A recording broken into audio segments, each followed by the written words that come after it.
मिरज तालुक्यातील टाकळी येथे भानामतीचा प्रकार समोर आलाय। गोल रिंगण आखलेल्या वर्तुळात लिंबू आणि भंडारा सापडल्याने ग्रामस्थांमध्ये भीतीचं वातावरण होतं। मात्र हा अंधश्रद्धेचा प्रकार असल्याचं सांगत ग्रामस्थांना भयमुक्त करण्यासाठी गावातीलच सम्राट पाटील या तरुणाने उतार्यातील लिंबूचं सरबत करून ग्रामस्थांसमोरच पिऊन दाखवलं। या घटनेची गावात चर्चा होती। टाकळी गावात गुरुवारी सकाळी ग्रामपंचायत कार्यालयाजवळ खडूने ग्रामस्थांना आखलेल्या गोलाकार रिंगण वर्तुळात खिळे मारलेले लिंबू आणि भंडारा सापडला। सदरचा प्रकार भानामतीचा असल्याची चर्चा गावभर पसरली, त्यामुळे बघ्यांची मोठी गर्दी झाली। काही गावकरी भीतीही व्यक्त करत होते। मात्र गावातील सम्राट पाटीलसह काही तरुणांनी पुढाकार घेत भीतीला आव्हान दिलं। त्यांनी त्या ठिकाणी ठेवलेले लिंबू उचलून त्यांचा सरबत तयार केला आणि सर्वांसमोर पिऊन दाखवला। ही फक्त अंधश्रद्धा आहे असं सांगत त्यांनी गावकऱ्यांना शांत केलं। तरीही काही नागरिकांमध्ये या घटनेमुळे संभ्रम आणि कायम आहे।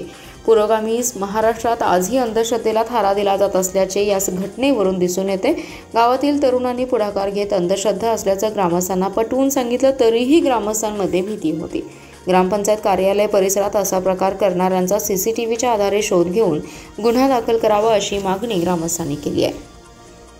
सम्राट पाटील टाकळी गावातून बोलतोय आणि सकाळी याच उठून बघतो तर करणीचा प्रकार दिसला।